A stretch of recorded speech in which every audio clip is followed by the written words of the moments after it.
Russia wasn't looking for real peace during the talks in Moscow. According to the Washington Post, the Kremlin had only one goal: to convince the US to pressure Ukraine into accepting a deal that looks more like a surrender than a ceasefire. Analysts said that Putin feels confident about the war. He regularly appears in military uniform, commanding generals over maps, and believes Russia can hold out longer than the West. That confidence makes genuine compromise unlikely. Experts warn that Moscow still wants to break up Ukraine as a state. Putin would agree to a pause in fighting only on terms that are unfair and humiliating for Ukraine and deeply offensive for Europe. Yet even these terms, they note, would be softer than what Russia demanded back in the Istanbul talks of 2022. Nataliia Lutsenko from Carnegie explains that the Kremlin strategy is clear: push the US to pressure Kyiv into accepting Russia's conditions as the only viable path to peace. Publicly, Moscow says the discussion with US envoys Steve Witkoff and Jared Kushner was constructive and claims some proposals were accepted. But behind the diplomatic statements, the message is blunt. Russia feels strong, sees no need to compromise, and wants Washington to make Ukraine bend. If NATO agrees to Russia's demands, it will open the door to a new war. Lithuania's foreign minister, Kęstutis Budrys, delivered this warning ahead of the NATO foreign ministers' meeting in Brussels. Budrys stressed that there is no evidence Russia is ready for a genuine peace. Moscow expects the international community to accept its ultimatum and recognize changes imposed by force. According to him, this is not only unacceptable, it is dangerous. One of the core issues is Russia's attempt to legitimize occupied Ukrainian territories. Budrys said that recognizing this land grabs would instantly undermine international law and send a message to aggressors worldwide: you can attack, seize land, and face no consequences. The result will be new conflicts and greater instability across Europe. In this situation, he said, NATO has only one responsible course of action: to strengthen support for Ukraine. Lithuania has already committed 0.5% of its GDP annually to Ukraine's security for the next decade. If other European nations do the same, it will be enough to secure Ukraine's defense and protect the region from escalation. Other ministers echoed the view, stating clearly the alliance will not accept a new Yalta or any deal that locks in Russian territorial gains. Instead, support for Ukraine continues to grow. Norway has just announced an additional $500 million for US-made weapons for the Ukrainian armed forces. The ongoing peace talks are important, but they do not change the fundamental task. Ukraine needs steady military support and strong negotiating leverage. That's what Secretary General Mark Rutte said in Brussels. He confirmed that weapons deliveries are on track. Allies, together with Canada, have already funded around $4 billion worth of US equipment for Ukraine, including offensive systems and air defense interceptors. He expects the total reach $5 billion by the end of the year, with even higher targets planned for next year. Asked about Putin's latest remarks, Rutte kept it brief. Reacting to every statement from Moscow is pointless. NATO is focused on strengthening its defense, maintaining unity, and keeping pressure on Russia militarily, economically, and diplomatically. On Ukrainian corruption investigations, he emphasized that Kyiv is taking action and that this matters for allied confidence. As for Ukraine's path to NATO, Rutte said it remains open. Decisions require consensus, but the direction is unchanged. Peace talks are ongoing.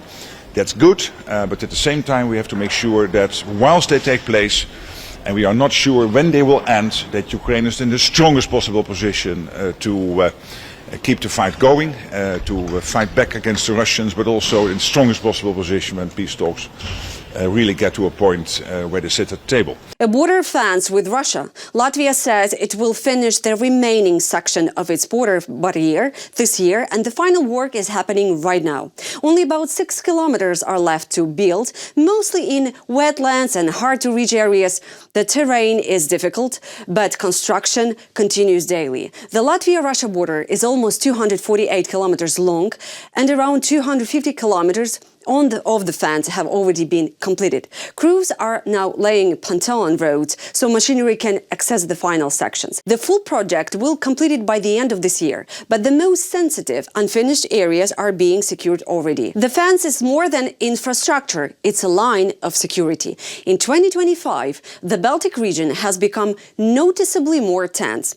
Russian aircraft, drones and fighter jets have been making increasingly provocative flights near NATO borders. In recent months, there have been several incidents where Russian military planes entered the airspace of Estonia and other Baltic states without flight plans and with their transporters switched off. NATO views such maneuvers as deliberate tests of the alliance readiness and response. At the same time, Russia continues to use hybrid tactics. Key threats include attempted sabotage, the use of drones in border areas, cyber attacks on government institutions, and strikes against underwater and maritime infrastructure. All of this adds pressure on Latvia, Lithuania and Estonia, pushing them to strengthen their defenses, fortify their borders and prepare for potential provocations. A strange and dangerous new feature is spreading across the battlefields of Ukraine. Thin strands of fiber lying everywhere, across roads, trees, fields. They look like cobwebs, but they're actually the remains of a new generation of drones that neither side can jam. Both Ukraine and Russia are now using fiber optic FPV drones, and they are changing the war in a way soldiers did not expect. Early in the war, FPV drones relied on radio signals, but electronic warfare quickly made them unreliable. So both armies switched to drones controlled through a fiber optic cable, a long, thin wire that unspools behind the drone and keeps the connection alive even under the strongest jamming. The problem is what happens after the mission. Those cables stay where they fall, they tangle around trees, lies across trenches and roads, and sometimes look exactly like tripwires or booby traps. Ukrainian soldiers say you never know what you are stepping over, a harmless fiber line or something far more dangerous. Footage from the front shows these cables dropped everywhere, sometimes even hanging off soldiers' rifles. At night, they are nearly impossible to spot. Despite the risks, fiber optic drones have become one of the most effective tools in the war. They are almost impossible to jam, and Russia is already fielding versions that can fly up to 50 kilometers, farther than anything seen before. Ukraine is expanding its own production and inventing new ways to defend supply routes from these attacks. Some roads are even covered with protective netting, though it doesn't always work. The battlefield in Ukraine is evolving fast, and fiber optic drones are now at the center of the transformation. NATO is watching closely because whatever works here today may shape how future wars are fought. The EU has reached a preliminary deal to stop importing Russian gas by the end of 2027. EU governments and the European Parliament agreed on a new law that would ban both pipeline gas and LNG from Russia. The ban will take effect gradually and should be fully enforced by late 2027. Under the plan, short-term contracts will be phased out starting in 2026, and long-term contracts will be phased out during 2027. Countries will not be allowed to change old contracts in ways that increase Russian gas supplies.